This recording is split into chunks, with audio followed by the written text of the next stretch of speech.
ஓம் சைராம், ஜெய் சைராம். என் அன்பின் பிரியமே, உனக்கான ஒளியாக உன்னுள் நான் இருக்கிறேன். கவலை எதற்கு? உனக்கு நடப்பவை, நடந்தவை, நடக்கப் போகிற அனைத்து செயல்களுக்கும் நானே பொறுப்பாவேன். என்னில் அனைத்தையும் சமர்ப்பித்துவிட்டு நீ அமைதி கொள். நான் இருக்க பயமேன்? பயப்படாதே, நான் உன்னோடு இருக்கிறேன். எப்போது எங்கே என்னை நீ நினைத்தாலும் நான் உன்னோடு இருப்பேன். இதை நன்றாக மனப்பாடம் செய்து கொள்.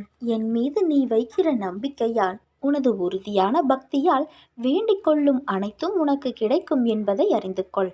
கிடைக்க தாமதமாகலாம், ஆனால் தப்பாது. எப்போதெல்லாம் நம்பிக்கையை இழக்கிற நேரம் வருகிறதோ அப்போதெல்லாம் என்னை நினைத்துக்கொள். என்னால் இன்னும் நான் தீவிரமாக உன்னை நம்புவேன் என சொல்லிக்கொண்டு முன்னிலும் முனைப்பாக பிரார்த்தனை செய். தீவிரமாக போராடு. எப்படிப்பட்ட மோசமான நிலையையும் எதிர்கொள்ள தயாராக இரு. என்மேல் பாரத்தை போட்டு உனது இலக்கை அடைவதற்கான செயலை துவங்கு. உன் பக்கத்தில் இருக்கிற நான் அதற்கு மேல் ஆகிய வேண்டியதை பார்த்து கொள்கிறேன். சாயின் கதைகள் அபூர்வமானது. சொல்பவரும் கேட்பவரும் பாக்கியசாலிகள். இருசாரரும் ஆடாது அசையாது அமர்ந்து கதைகளில் மூழ்கினால் என்றும் அழியாத மகிழ்ச்சி எய்துவார்கள். நிந்தைகளையும் பொய்களையும் கெட்ட கதைகளையும் கேட்ட பாவம் அனைத்தும் ஒளிந்து போகும். எவன் ஒருவன் தன் வாழ்நாளில் தனது குருவை கண்டு கொள்கிறானோ அவனே மிக பெரும் பேறு பெற்றவனாகிறான். பாபாவிடம் அடைக்கலம் புகுவது என்பது ஏதோ சந்தர்ப்பவசத்தால் நிகழ்ந்தது அல்ல, நிச்சயமாக பூர்வ ஜென்ம புண்ணியங்களின் குவியலால் நிகழ்வது. நான் கொடுப்பதெல்லாம் நன்மைக்கே என்று நினைத்து நான் கொடுப்பதை பக்தி சிரத்தையோடும் அடக்கத்தோடும் நீ வாங்கி கொள்ள வேண்டும். எனதன்பு குழந்தையே, வாழ்க்கையில் நினைப்பது ஒன்று, ஆனால் நடப்பது வேறொன்று. ஏன் இப்படியெல்லாம் நடக்கிறது, எதற்காக இப்படி நடக்கிறது என்று புரியாமல் அதையே நினைத்து கவலை கொள்ளாதே, பதற்றப்படாதே. துன்பத்தில் இருக்கும்போது அதை கண்டு ஓடாதே. துன்பத்தை கண்டு துவண்டு விடாமல் நின்று தைரியமாக எதிர்கொள். முதலில் ஒன்றை புரிந்து கொள். மற்றவர் மாதிரி அப்படியே நாமும் இருக்க வேண்டும் என்று நினைத்தால் அதில் நீ தோல்விதான் அடைவாய். என்றுமே நீ நீயாகவே இருந்தால் ஒருபோதும் தோல்விக்கு வாய்ப்பு உனக்கு இல்லை. எதையும் நினைத்து பயப்படாதே. உன் அருகிலேயே தான் நான் இருக்கிறேன். வலி, தோல்வி, ஏமாற்றம் இவைகள் எல்லாம் எல்லோர் வாழ்விலும் ஏற்படுவது இயல்பு. அதை காரணமாக வைத்துக்கொண்டு நீ உன் கடமைகளில் இருந்து தவறாதே. முதலில் உன் மனதில் உள்ள எண்ணங்களில் எது சரி எது தவறு என்பதை தீர்க்கமாக முடிவு செய்து அதன் பிறகு செயலில் ஈடுபடு. வாழ்வில் நீ சந்திக்கும் சூழ்நிலைகள் எதுவாயினும் மகிழ்ச்சியோ துன்பமோ அதை சமமாக பாவிக்கும் மனப்பக்குவத்துடன் நீ இருந்தால் உன் மனதில் தேவையில்லாத கற்பனைகளும் குழப்பங்களும் வராது. இதுவரை தோற்றதையும் நம்பிக்கை இழந்ததையும் ஒரு அனுபவமாக எடுத்துக்கொள். நீ வாழ்வில் முன்னோக்கி செல்ல அது நிச்சயம் உதவி புரியும். வாழ்க்கை என்றும் வாழ்வதற்கே. நீ விரும்பிய அனைத்து வளங்களும் உன்னை வந்து சேரும் நாள் வெகு தொலைவில் இல்லை. உன் குடும்பமும் நீயும் மிகவும் அதிர்ஷ்டசாலிகள். கவலை வேண்டாம்.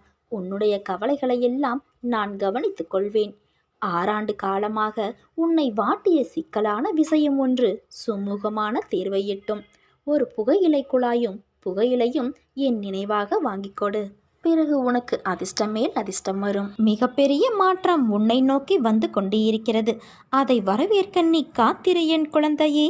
இதுவரை என் சொல் கேட்டு பொறுமை காத்த உனக்கு உன் தந்தையான நான் பெருமை சேர்க்கப் போகிறேன். நீ செல்லும் இடமெல்லாம் நான் உனக்கு துணையாக இருப்பேன்.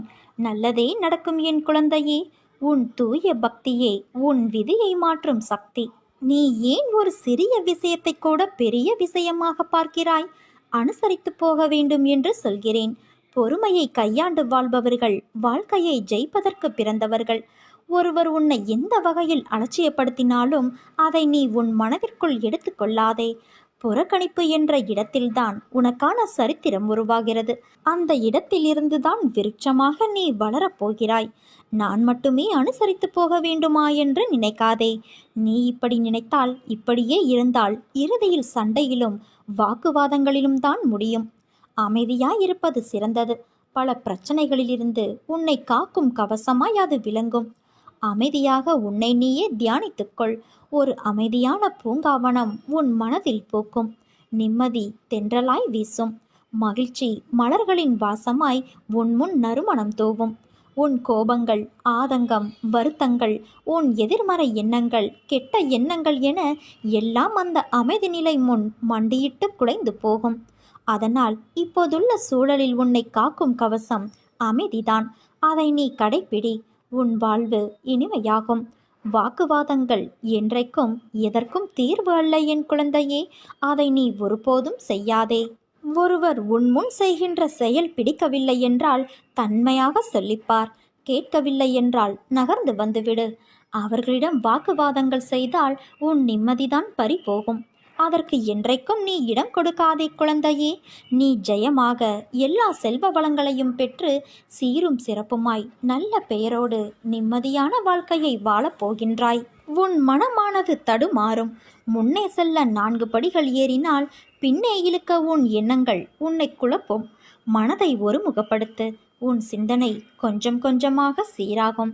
உன் எண்ணங்கள் புதுமையடையும். உன் வாழ்வில் மெல்ல மெல்ல சூரியனின் வெளிச்சம் உதயமாகும். உலகத்தில் என்ன மாறினாலும் நகர்ந்தாலும் உன் தந்தையான நான் உன்னை விட்டு நகர மாட்டேன். எப்போதும் நான் இருப்பேன். உன் அன்பின் ஆழத்தையும் பக்தியின் தூய்மையையும் விசுவாசத்தையும் எவ்வளவு உன்னதமானது என்பதை நான் அறிவேன் என் குழந்தையே. என் பரிபூரண அருளும் ஆசிர்வாதமும் எப்போதும் உனக்கு உண்டு. நீ மகிழ்ச்சியான வாழ்க்கையை வாழப்போகின்றாய். என் தங்கமே, தருவதற்கு நானும் பெறுவதற்கு நீயும் தயாராக இருக்கிறோம். ஆனால் உன் நிலையற்ற மனது மட்டும் அவ்வப்போது என்னிடம் இருந்து உன்னை பிரித்தெடுக்கிறது. மனதை அடக்கு. அதை ஒருநிலைப்படுத்தி முழுவதுமாக என் மீது திருப்பு. அப்போது என்னுடைய லீலைகளை, நான் உனக்கு அளிக்கும் ஆத்மானந்த வைபவத்தை அநேக சமயங்களில் நீயே உன் கண்களால் பிரத்யட்சமாக பார்த்திருக்கிறாய். அப்படி இருக்கும்போது நீ எதற்காக கவலைப்படுகிறாய்? ஏற்ற காலத்தில் நான் அனைத்தையும் சரி செய்து விடுவேன். ஒரு முறை நன்றாக என்னை பார். கண்ணை மூடி உன் வேண்டுதலை சொல். பொறுமையோடு இரு. உன் கவலைகள் காணல் நீராகும் என் குழந்தையே. நீ வாழ்க்கையில் எவ்வளவு நம்பிக்கையோடு முன்னேற முயற்சி செய்தாலும் ஏன் உன்னால் வெற்றியடைய முடியவில்லை என்பதற்கு முக்கியமான காரணங்கள் இவைகள்தான். மற்றவர்கள் என்ன நினைக்கிறார்கள் என்று யோசிக்காதே. நீ என்ன நினைக்கிறாய் என்பதுதான் முக்கியம். உன் வாழ்க்கைக்கு எது சிறந்தது என்று நம்புகிறாயோ அதை தைரியமாக நீ செய். உன் கடந்த கால அனுபவங்களை நினைத்து வருந்தாதே. அதில் பெற்ற பாடத்தை கொண்டு உற்சாகத்தோடு நினைத்த செயல்களை தொடங்கு. இலக்கை தெளிவாக நிர்ணயிக்காமல் நீ எவ்வளவு கஷ்டப்பட்டாலும் வெற்றி கிடைக்காது. நீ எதை நோக்கி போகிறாய் என்று முடிவு செய்துவிட்டு முன்னேறு. போராடி ஒரு விஷயத்தை அடையும் போதுதான் வாழ்வு அர்த்தமுள்ளதாக மாறுகின்றது. முயற்சி செய்து தவறாக போன செயல்களை ஏற்றுக்கொள். ஏனென்றால் தவறில்தான் பாடங்களை கற்றுக்கொள்ள முடியும். தோல்வியே வெற்றிக்கு முதல் படி. சிக்கல் வந்துவிட்டதே என்று ஒதுங்காமல் எதிர்கொள் என் குழந்தையே. ஆழமாக சிந்தித்து அதற்கு தீர்வினை தேடு. பிரச்சனைகளிலிருந்து தப்பிக்க முயற்சி செய்வதை விட அதை எதிர்கொண்டு கையாளுவதே மன உறுதியை தரும். எந்த ஒரு செயலுக்கும் காலக்கெடு வைத்து செயல்படுவதுதான் இலக்கை அடைய மூல காரணமாகின்றது. காலக்கெடு இல்லாத முயற்சி தோல்வியில்தான் முடியும். காலக்கெடு நிர்ணயம் செய்து அதற்குள் முடிக்க வேண்டும் என்று வேலையை தொடங்கு. நீ எடுக்கும் எல்லா முயற்சிகளிலும் உனக்கு நிச்சயம் வெற்றி கிடைக்கும். என் வார்த்தைகள் மீது நம்பிக்கை வை என் குழந்தையே. நீ ஜெயமாக எல்லா செல்வ வளங்களையும் பெற்று வாழ்வாய். உன் வாழ்க்கையில் இன்றைய நாள் வரை உன்னை காயப்படுத்திய விஷயங்கள் எல்லாம் உன் முந்தைய கர்மாக்களின் எதிரொலி. மழைக்கு முன் எப்படி இடியும் மின்னலும் வருமோ அதே போலத்தான் உனக்கு வசந்த காலம் வருவதற்கு முன்பு இந்த கஷ்டங்கள். உன் யூகம், உனக்கான பூமி, உனக்கான வாழ்க்கையெல்லாம் உன்னை சேரும் நாள் மிக விரைவில் இருக்கும். உன் சந்தோஷ கண்ணீரை பார்க்க என் மனம் ஏங்குகின்றது. நீ என்றும் தலைத்து வேரூன்றி நின்று வளர்ந்து மேலோங்கி நிற்பாய். உனது பிரச்சனைகள் எல்லாம் மண்ணில் தன் வளர்ச்சியை 1000 தடங்களை காணும் விதையாய் உன்னை நான் விதைத்துள்ளேன். நீ நிச்சயம் அடைக்கலம் தரும் மரமாய் வளர்ந்து நிற்பாய். பயப்படாதே. உன்னில் வெற்றி தீபத்தை நான் ஏற்றுவேன். உன் நம்பிக்கை, பொறுமை, எதையும் தாங்கும் உணர்வு எவ்வளவு உன்னதமானது என்பதையும் நான் அறிவேன். உன் சந்தோஷத்தில் என் சந்தோஷம் இருக்கிறது. உன் அழுகையில் என் கண்ணீரும், உன் சண்டையில் என்மேல் நீ கொண்ட தாயின் உரிமையும் இருக்கின்றது. அடம் பிடிக்கும்போது உனக்கான நல்லது கெட்டதை தெரிய வைக்க வேண்டும் என்ற பொறுப்பும் எனக்கு உள்ளது. தங்கமே, உன் தந்தையான நான் உன்மேல் கோபம் கொள்ள மாட்டேன். அதை தாண்டி என் கோபம் இருந்தால் நிச்சயம் அது உன்னை நல்ல வழியில் மாற்றுவதற்காக மட்டுமே இருக்கும். நீ சீரும் சிறப்புமாய் மகிழ்ச்சியான வாழ்க்கையை பெறுவாய் என் குழந்தையே. உனக்காகவே காத்திருக்கிறேன் என் குழந்தையே. வா, என் கைகளை பற்றிக்கொள். நீ வாழும் காலம் முழுவதும் உனக்கு வழித்துணையாக நான் வருவேன். என்றென்றும் என் அருளாசிகள் உனக்கு உண்டு. என்னுடைய பாதுகாப்பு உனக்கு எப்பொழுதும் இருக்கிறது. எந்த தீமையும் உனக்கு நடக்காது. ஆனால் அச்சத்தை ஒழிக்கும் முடிவுக்கு நீ வர வேண்டும். அதன் பிறகு என் சக்தி முழுமையாக உனக்கு வேலை செய்யும். ஒவ்வொரு நாளும் ஒவ்வொரு வினாடியிலும் என் ஆசிகள் உனக்கு உண்டு. இறைவனின் காதில் விழாதோ என்ற அச்சத்தோடும் இறைவனின் பதில் பற்றிய சந்தேகங்களோடும் நீ இறைவனை அழைத்தாலோ அல்லது அவனிடம் ஆர்வம் கொண்டாலோ உன்னை எப்பொழுதும் தொடர்ந்து கவனித்து கொண்டு இருக்கும் தீய சக்திகள் அந்த அச்சத்தின் மூலமும் அந்த சந்தேகங்களின் மூலமும் உன்னுடைய ஜீவியத்தினுள்ளே நுழைந்து கேடு விளைவிக்கும். அதனால் உண்மையான நேர்மையான நம்பிக்கையோடு நீ இறைவனை அழைத்துப்பார். நீ என்றைக்கும் வாழ்வில் உண்மையாக நேர்மையாக இரு. அந்த வழியே உன் தடைகளையெல்லாம் தூளாக்கிவிடும். எப்போது எனது துயரங்கள் தீரப்போகிறது, இன்னும் எத்தனை காலம் காத்திருக்க வேண்டும் என்று உன் மனம் வாடுகிறது இல்லையா? இதோ இங்கே இருக்கிறேன், உன் அருகில் இருக்கிறேன். நீ உறங்கும் போதும் ஓய்வெடுக்கும் போதும் உன் பணிகளை மேற்கொள்ளும் போதும் உன் கண்களின் எதிரே உனக்கு முன்பாக அமர்ந்து கொண்டு இருக்கிறேன். திரும்பும் திசையெல்லாம் நான் உன்னோடு இருக்கின்றேன். நீ காண்கின்ற ஒவ்வொரு ஜீவராசிகளின் வடிவிலும் நான் சூழ்ந்து இருக்கின்றேன். உன்னுள் இருக்கிறேன். நிழலாக தொடர்ந்து கொண்டே இருக்கிறேன். என்னுடைய குரல் உன் செவிகளில் கேட்கப் போகிறது. ஆம் குழந்தையே, என் அன்பு செல்வமே, என் அற்புதமான குரல் உன் செவிகளில் கேட்கப் போகிறது. அப்போது நான் உன்னோடு இருப்பதை நீ உணர்ந்து கொள்வாய். என் குரல் மீண்டும் கேட்கும் தருணத்தில் என்னை முழுவதுமாக நீ புரிந்து கொள்வாய்.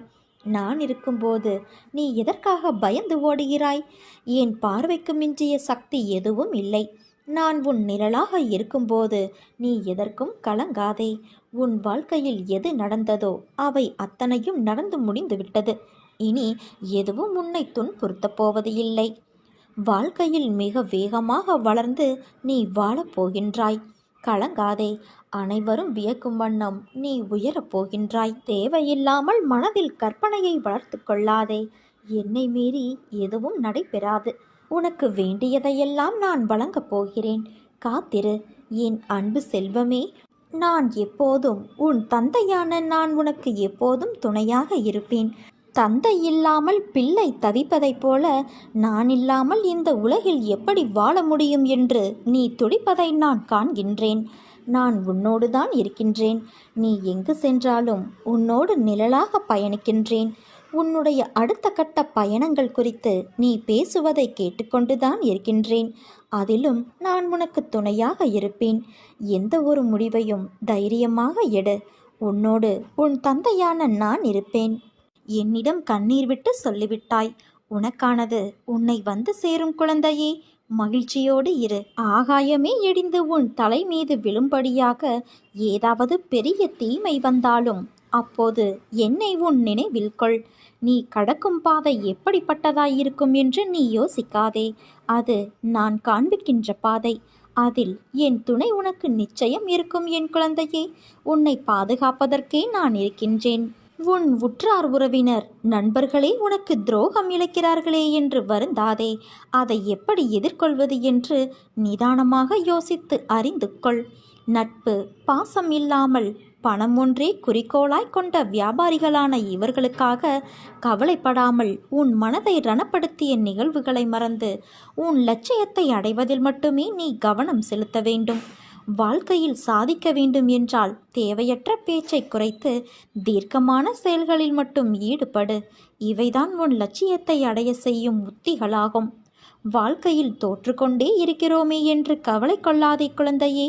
வெற்றி பெற வேண்டும் என்ற நம்பிக்கையும் உணர்வும் வாழ்வில் தோற்றதற்கான தவறை உணர்ந்து மறுபடியும் அந்த தவறு நிகழாமல் செயல்பட்டால் நீ வாழ்க்கையில் வெற்றி பெறுவது உறுதி. நீ செய்யும் எந்த ஒரு காரியத்திலும் மற்றவர்களுக்கு எந்த வகையிலும் துன்பம் ஏற்படாதவாறு யோசித்து செயல்படு. ஒருவருக்கு துன்பம் இழைப்பதற்கு முன்பு அந்த துன்பம் வேறு ஒருவர் மூலம் உனக்கு வந்தால் எப்படி இருக்கும் என்று யோசி. எப்போது நீ உன் தவறை ஒப்புக்கொள்ள முன் வருகிறாயோ அப்போது நீ மனசாட்சி கொண்டவனாகிறாய். என்றும் செய்த தவறை மீண்டும் மீண்டும் செய்யாமல் பார்த்துக்கொள். என் வார்த்தைகள் மீது நம்பிக்கை வைத்து செயல்படு. உன் அம்மாவாகவும் அப்பாவாகவும் உனக்கு ஒரு நல்ல தோழனாகவும் நான் தோள் கொடுத்து தாங்குவேன். உனக்கு கிடைத்ததை ஏற்றுக்கொள். அதில் உன்னை யாரென்று எடுத்து காட்டு. தலை வணங்கி செல்ல கற்றுக்கொள். எது நடந்தாலும் மற்றவர்கள் உன்னை கடிந்து கொண்டாலும் சிரம் தாழ்த்தி போ. உன்னை தேடி அனைத்தும் தானாக முன்வந்து நிற்கும். பணிவு, பொறுமை, நிதானம் இவற்றை மனதில் நிறுத்தி கொண்டு தினமும் செயல்படு. மற்றதை நான் பார்த்து கொள்கிறேன். உனக்கு வரும் கஷ்டங்கள் எல்லாம் உன்னை தாழ்த்த என்று நீ நினைத்து கொண்டு இருக்கிறாய். ஆனால் உண்மையிலேயே அது உன்னை தாழ்த்துவதற்கல்ல, அடுத்த கட்டத்திற்கு உன்னை மேம்படுத்த. உனக்கான ஒரு விஷயம் தாமதமாக நடக்கிறது என்றால் அது உனக்கான நிறைவான விஷயமாய் மாறப்போகிறது என்று அர்த்தம். உன்னை சோதிப்பேனே தவிர ஒருபோதும் நான் கைவிட மாட்டேன். இன்று இதை நீ நன்றாக உணர்ந்து இருப்பாய். உன்னை சுற்றி உன் மனதை தூற்றி பேசுபவர்களை பற்றி நினைக்காதே. அவர்களோடு வாதம் செய்யாதே. அமைதியாக கடந்து செல். ஏனென்றால் வாக்குவாதம் செய்தால் உன் நிம்மதிதான் இழந்து போகும். வாக்குவாதம் செய்து உன் நிலையை நீ புரிய வைப்பதை விட அமைதியாக சென்று உன் செயலால் அவர்களுக்கு அதை உணர்த்து. என்றைக்கும் சொல்லும் சொல்லில் கவனம் தேவை. அதை மட்டும் நன்றாக நினைவில் வைத்துக்கொண்டு செயல்படு. சோதனை காலங்கள் அனைத்தையும் சாதனை காலங்களாக நான் மாற்றிக் கொடுப்பேன். கவலைப்பட்டு கொண்டே இருக்காதே. உன் கஷ்டங்கள் எல்லாம் தீர்ந்து விட்டது. பிறர் உன்னை குறை கூறினாலும் உனக்கு கெடுதலே நினைத்தாலும் நீ அவர்களுக்கு நல்லதையே நினைக்க வேண்டும். நாம் எதை செய்கிறோமோ அதைத்தான் திரும்ப பெறுவோம். எல்லா சூழ்நிலைகளிலும் நீ நல்லதையே நினை. உனக்கு நல்லது மட்டுமே நடக்கும். முடியும் வரை முயற்சி செய். உன்னால் முடியும் வரை அல்ல, நீ நினைத்தது முடியும் வரை.